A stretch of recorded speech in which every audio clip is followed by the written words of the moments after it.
Mundurlah hari ini, ya. Mundur kalau tidak sanggup, awas ini. Pak Erwani, kalau tidak sanggup mundur. Jangan gawe yang berkali-kali.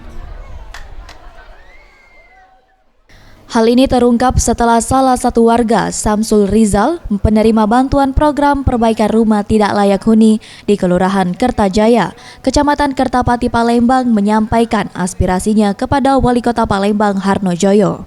Samsul Rizal yang mewakili warga penerima bantuan lainnya meminta kepada Harnojoyo untuk menindak tegas oknum nakal yang telah melakukan kecurangan.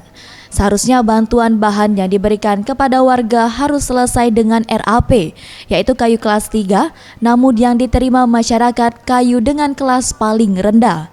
Selain itu juga warga sebelum menerima bantuan dimintai uang sebesar 250.000 serta tambahan 2 materai untuk mengisi surat pernyataan. Usai mendengar aspirasi masyarakat tersebut, Harnojoyo langsung meminta kepada pengurus bantuan perbaikan rumah untuk segera melakukan klarifikasi dan perbaikan. Dan jika tidak dilakukan dengan segera, Harnojoyo meminta kepada para pengurus yang tidak becus untuk mengundurkan diri sebelum ia melakukan pemecatan. Tadi kami tegaskan dalam sambutan kami, semua menjadi pengawas terkait dengan program ini. Ya.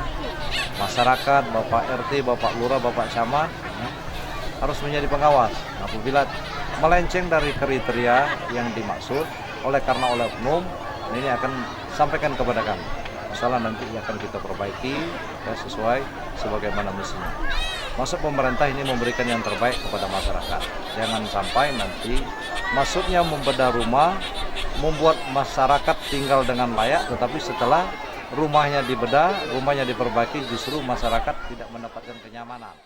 Pemkot Palembang menggelontorkan dana sebesar 10 miliar untuk 551 rumah di 3 kelurahan yang menerima program perbaikan rumah tidak layak huni.